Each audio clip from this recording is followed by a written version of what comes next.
Hi, I'm Randy Hollenbeck, and this is the Music Roundtable.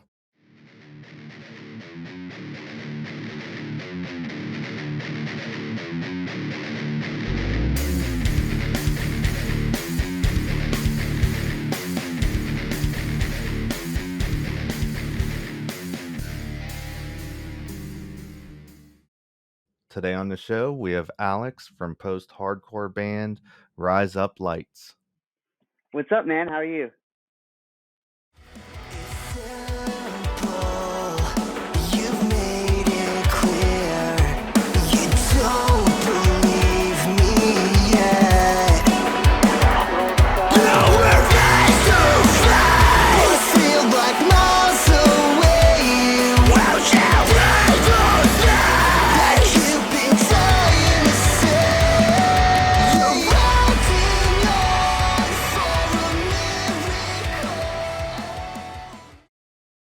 I wanted to dig into some of your history, how you started getting into music, what age, what made you want to pursue music.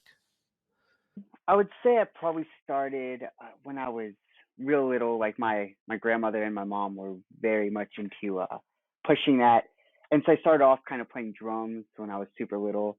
Like I think banging on pots and pans and all that cool stuff. And then they bought me drum sets up until I was like uh sophomore, something like that in high school. And then one Christmas, I asked for like a new drum set, and my mom was like, "I'm not buying all this drum stuff anymore." So she's like, "You can, I'll buy you a guitar."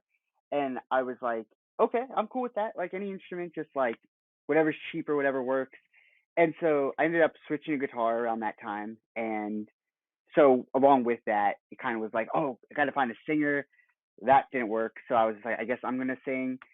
And it's just kind of always been me like just building like people around that whole concept of just I want to be in a band, let's go make music. And so I think that's always just kind of stuck with me. But I would say, yeah, for the most part, just my mom, my grandma when I was real little, like just yeah, instilling it in me and taking me to concerts when I was like 3 years old. And yeah, super cool. So Could you name some of your musical influences? ooh, it changes so much, but I would say some of my biggest ones would be I the Mighty. They're like my favorite band of all time. Bayside would be a huge influence. Amberlin, um, Era, which they're a metal band, but Era's a huge influence to me. And then I really like some like UK bands like Don Broco and Lower Than Atlantis and um, stuff like that. So yeah, I would just say. Oh, and then Movements is a new one that I'm really into. I think they're from not like here, but in the United States somewhere. I would say. Yeah, but they're super good too. I just found them recently, and my whole band's really into that band. So yeah, I would say that's a huge influence as well. How did you form this band? I guess I'll have to go back a little bit. Originally, me and a few of the members that started Rise Up Lights were in a band before that called Losing Cadence, and before that it was Never Too Soon. And so it just kind of like me and a select few friends. One of them is still really like involved in the project. His name's Brandon. Me and Brandon and Nick, and then um, Brandon, Nick, and Shannon were like the main forces behind whenever we started Rise Up Lights. Essentially, me and Brandon moved to Pennsylvania for a couple years, and we were going to do Losing Cadence up there. It didn't work out, and so when we came back down to Pensacola, we were like, let's start a new band with like a new name, but with the same people doing our old songs that we were doing before we left. And then we wrote new music, came up with a new name, just decided to kind of rebrand it, and then it broke up. It kind of gained some steam. We released like an EP, and this was like 2016, and then we broke up in 2018 or something like that. And I joined Brave New World. Like we kind of me and Nick from Rise Up Lights started like the new iteration of Brave New World that's currently I don't know if you know who that band is, but um yeah, they we reformed that with the drummer, the singer, and the bassist, and we were doing that for, I think I was in that with them for about a year and a half, something like that. And then I started playing with Rise of Lights again, just as like a side, a side project thing, just to kind of be with my friends again. And then I eventually ended up leaving leaving Brave New World, and then Rise of Lights just kind of became the thing again. So all the people that I originally started it with, then they're like, oh, if it's a thing, like we don't know if we want to continue doing it like to that extent. So I kind of had to rebuild it with the people that still wanted to be in it, and bring some new people that are in it now that I think are incredible. So um yeah, just a lot of growing and forming it into what it is today. How did they come up with the name Rise Up Lights? How did that come about? So that was Brandon, and it was off that there's like a meme that goes around that if you say razor blades with an Australian accent, rise up lights or whatever, it sounds like rise up lights. And so because we kind of had like a lot of like emo like influences, we were like, oh, that kind of like it's funny and plays along with what we are. So that's kind of how it started, and then it just never went away. What city is your band based out of? So we're out of Pensacola, which is like right outside of Mobile, about 3 hours from New Orleans, 5 from Atlanta. We're kind of just like in the Panhandle, right on like the far edge. You can almost say we're Alabama in a way. So yeah. When the pandemic hit and live music shut down for that whole year, what did you guys do during that time? Imploded. So we were coming, like when I had left Brave New World, it was mostly because like we had started getting some really good opportunities with Rise Up Lights, and um in Brave New World I was just playing guitar and doing some like backup vocals, and this was like the opportunity for me to sing more and like do the frontman thing again. So it was fun, and we had booked like 3 shows, I would say like around like December, January, February. We had played with Bayside, which we had won like a competition to play with them in New Orleans, and then we played with We the Kings, the Red Jumpsuit Apparatus. So yeah, we were hitting these huge shows, and it was really fun. And then the pandemic hit, and it stopped 100%. And so we had some studio time booked with our producer Jonathan Dolis, who he's like the best producer of all time. And so we booked that out in New Orleans, kind of recorded a few more songs during the pandemic. um, just really a rough time period, I would say. So we just kind of shifted you know, our mindset towards like let's record music and focus on like the look and image and sound and everything of the band while we can't be out there doing it. But at the same time, we also were still trying to like figure out like who's in the band, who's not in the band.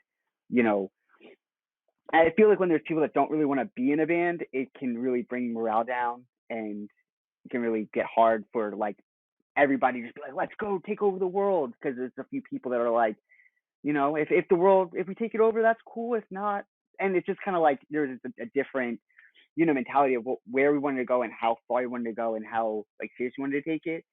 And so it's hard when you've got like a manager and a producer who are very, very serious and want you to be doing everything. And then you have people who are like, well, the pandemic hit and I don't really want to be in a band anymore. And so it was just kind of like a rebuild, but during the worst time for a rebuild. So I'm just happy that we can play shows again, and we were able to get out of that and find some people who were more like into the fight. Which I'm not talking anything on my old members; they were fantastic, and for majority of us being this band, like they were the band. It just it changes when you get older. I don't really know how to explain it, but I feel like yeah, like you can grow apart as people, and you can also grow apart like from like your original aspirations to be like a touring musician or I don't know. People have different like visions of success, and when you start reaching like your late 20s, If it's not like, oh, you haven't toured the whole world and released multiple studio albums and aren't signed, it's like, what are you doing? But it's like, there's still so much, in terms of success that you can build for yourself if you just keep grinding and have fun with it. So I feel like it was just a real rough time with the pandemic to be going through all of it. Uh, but it makes us stronger in the long run, I think. So for sure. Yeah, and, like, when everything was closed down, you figured all that stuff out before you even got back on the road and stuff and had problems, you know? Exactly. Yep. So it was just a lot of time to build, and plus we didn't have a lot of like the live show stuff that we wanted to have, like an in-ear monitoring system and a light show, and so like we've just been in the background just kind of building it all and wanting to be real big and real professional when we come back so that everybody can really have fun. After, the lockdown ended and live music came back, did you notice when you played out, like, there was m more energy in the crowd and the crowd was more engaged? In a way, it's it's hard because I feel like a part of me, like every time we've been booking a show since the pandemic kind of loosened, I feel at first I wanted to be like, how does it feel to be back? And that whole thing.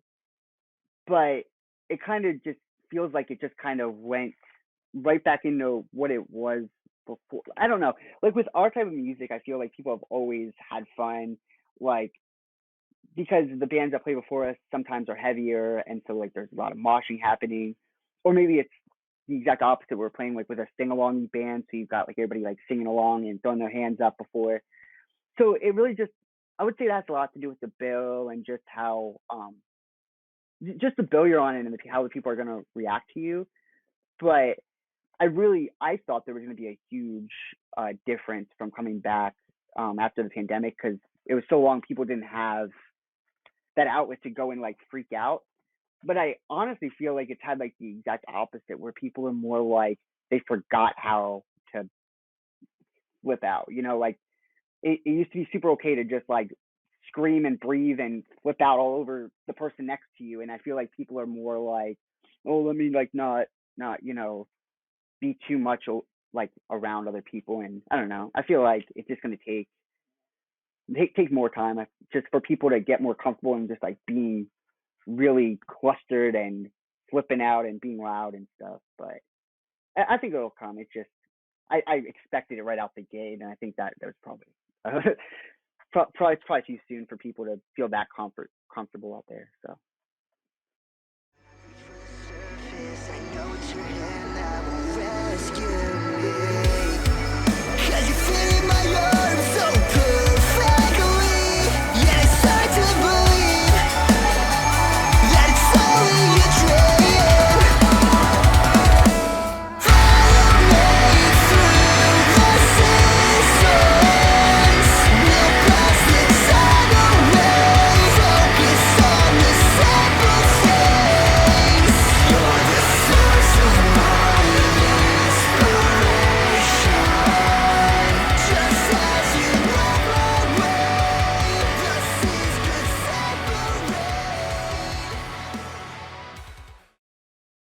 I wanted to dig into some of your music here. You released Black Heart in November 2021. Your Black Heart, it's an EP. Um, there's a song called Fuel the Fire, and I was wondering if you could tell me like the story behind that song. that's a fun one. Okay, so I've actually wanted to tell this story for a while. So like I was bringing up earlier, we have a producer. His name is Jonathan Dolis. He was out in New Orleans whenever we did all this stuff. It's the Concrete Studio. So anybody listening, if you guys want to have the best producer ever, Concrete Studio, Jonathan Dolis. He's you know top tier. But I originally started recording with him back with Brave New World, who still records with him. And so when we were recording the Blossom EP, we went in there with 7 songs. I wrote I think 4 or 5 of them, and then Nick wrote the other couple as far as music goes, because I was just playing guitar, and then Chris would come in and add vocals to everything afterwards. And so we pre-proed for months with that band, And we went in and we had these songs pretty much completed. They sounded different, but they were the bones and everything were there. And so we recorded like the first six songs, and then the seventh song I had wrote. It was a little heavier, a little faster, a little just more upbeat and like pop punk energy.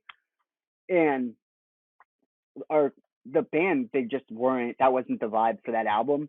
And so after recording it, literally we were in the studio for 2 days recording it. So we wrote, like, all the guitars were recorded, all the bass, all the drums, everything.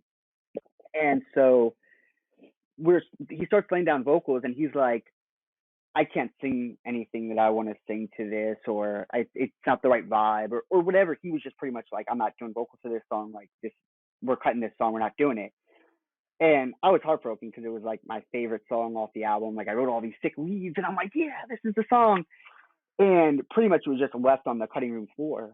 And honestly, I was kind of butthurt about it. I think even like we ought to sit down and be like, listen, like, you know, sometimes songs are gonna get cut. You have to just realize this isn't it, kind of deal. And so even at the time, they were like, we can come back and work on this song later or at a different point. Just, it's not right for right now. And so fast forward, I'm no longer Brave New World. All this stuff happened, but I stuck with the producer. And so we go there to record the new Rise of Lights album. And we get in there and we recorded, like, I want to say two other songs. I think it was the plan to do two songs. And we did them and they were fine. And then uh, I was like, dude, do you remember that Fuel the Fire song that I recorded when we were here with Brave New World? And he's like, oh yeah, I still have it. Like, I still have all the project files on my computer. And I was like, dude, I would do anything to record vocals over that and just like have it for myself, because I knew this song, in my opinion, had potential. I was like, I love this song. I want to do it. Like, I could write vocals for it. Can I have it? And he was like, well, hit up Brave New World and make sure it's cool with them. Like, if you're going to take that song, like, just hit them up, see if they're cool. And I did. And they're like, yeah, bro, have your song. Like, who cares? Like, so I instantly was like, yeah, can we please do it? And so I wrote vocals in the booth that day. I was just super pumped on it. And um, actually, I think I went down to my car for a few hours, and I was just in my car, just like singing nonsense. And then, yeah, we went up, tracked vocals for it, and it, like, one day song was done. It means the most to me on this EP because it's like my old band song that's like the one of my favorites off the new from my new band. So I just feel like it really connects everything, connects everybody. Just has a really cool vibe and a really cool story. I think it's just the fact that it almost wasn't a song with my old band, and then I was able to like bring it back from the dead with my new band, and it doesn't suck too bad. So I was like, heck yeah, this is awesome. You got another song called Seasons, and you got Kellin Quinn on that song. How did you go about working with him? So there, I think it's still going, but there's a service called Featured X that came out um 2 years ago. That's one of the good things that happened from the pandemic. I would say is that a lot of vocalists and people that would typically be out touring or recording albums themselves were all kind of stuck quarantining, like everybody else.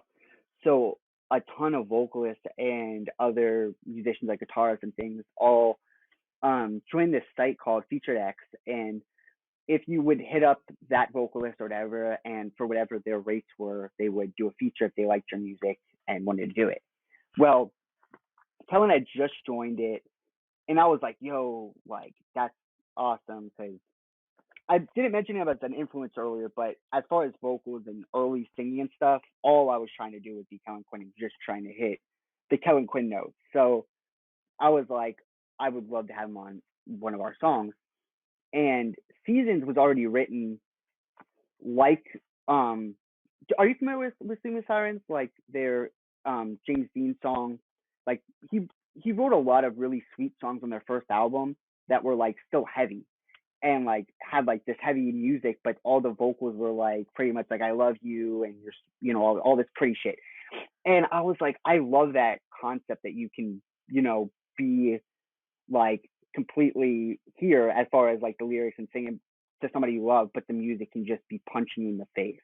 And so we had this heavier song, and I couldn't figure out like what I wanted to do vocally, and my fiance kept being like, "You need to write a song about me. All you write is these mean songs," and I was like, "I can't just write, a sweet song over this. It doesn't make sense."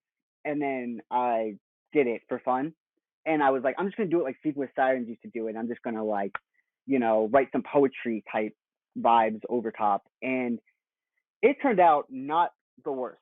So after we recorded it and I saw the Kellin Quinn thing, I was like, how cool would it be if he could be on the song that he like directly influenced?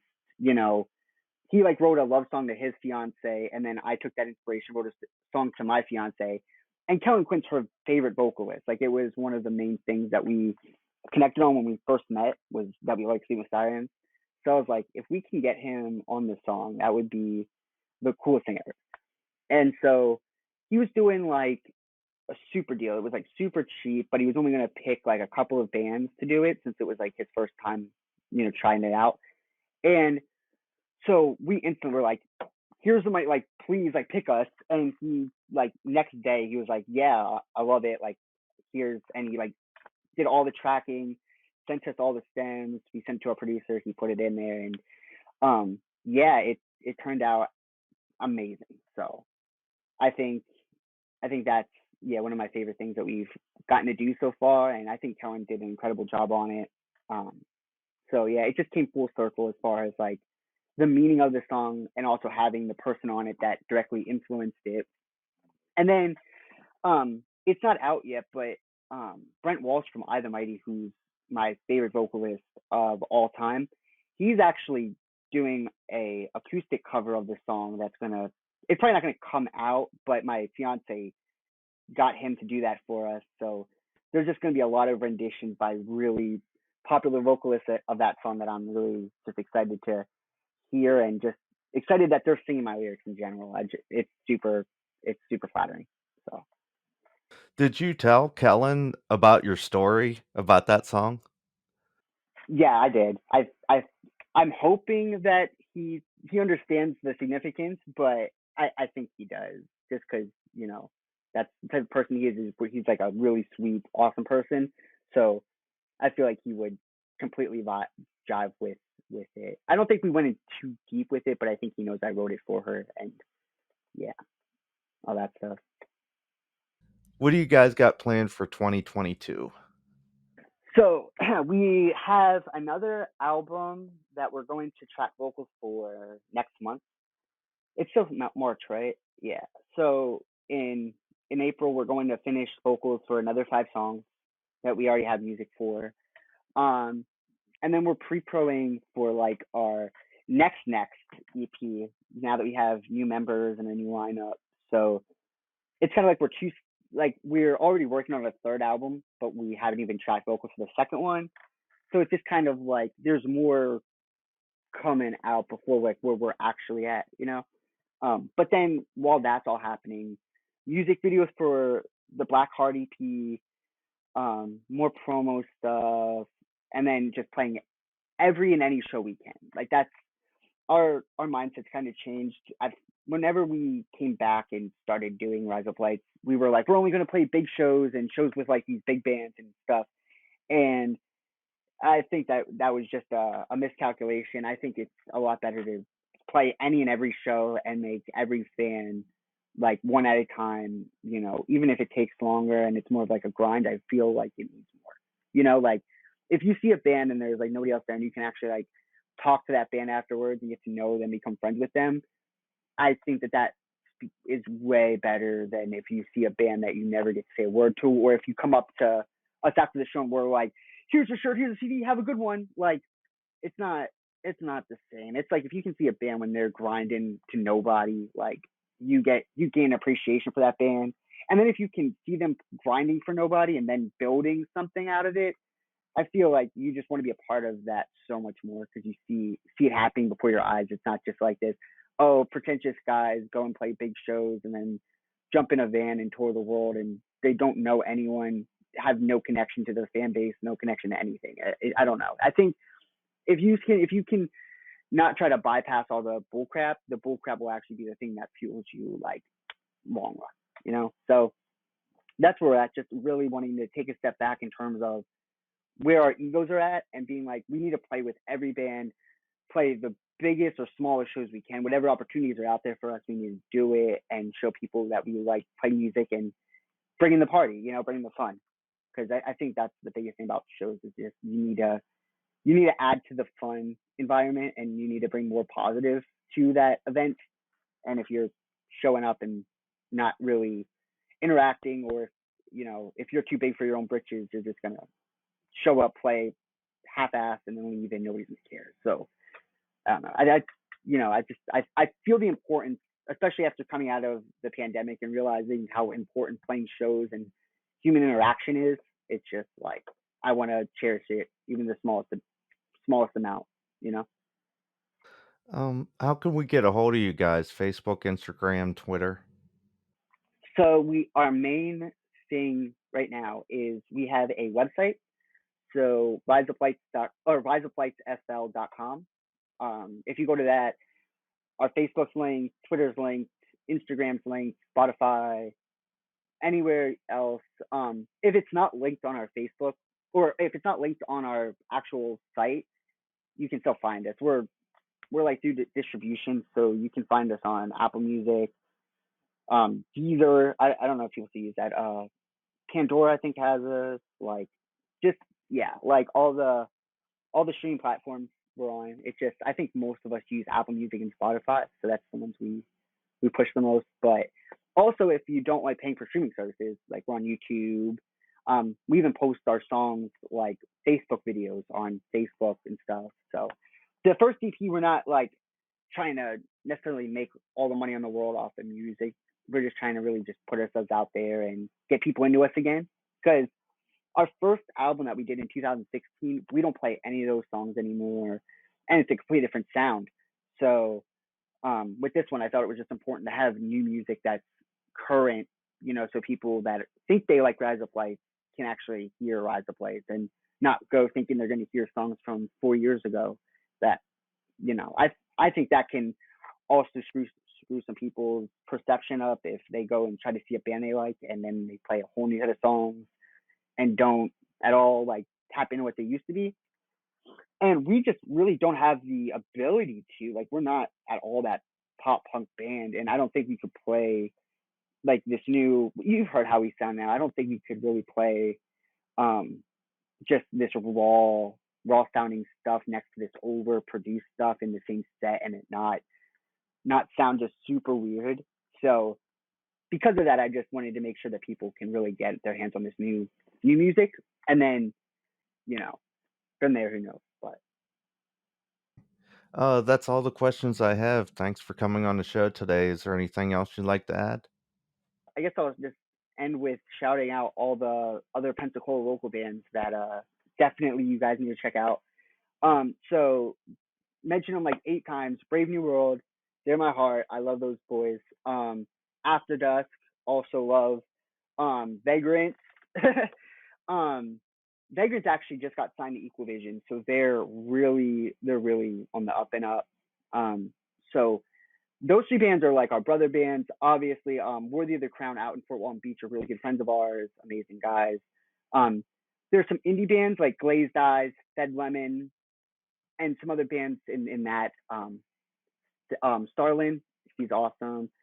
Pensacola just has a really great music scene, and if you know who our band is and you follow us, please follow those bands because they're just as good, if not better. And our scene is just I think it's one of those things that if it gains the type of attention it needs to, this could be like the next like Sunset Strip, revival type. Like it's just there's so much incredible talent in such a small area, like in the Panhandle of Florida that kind of goes overlooked. And yeah, if we can draw some attention to all these bands and what we have going on here, it's going to be huge.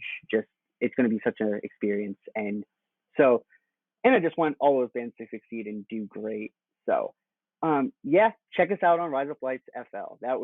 .com. That would be yeah. That'll take you everywhere. That'll get you in the now with us, and then follow us on Facebook, Instagram, and all our stuff. And we keep everybody up to date on our stuff and everybody in the local scene stuff. We try to post about it. So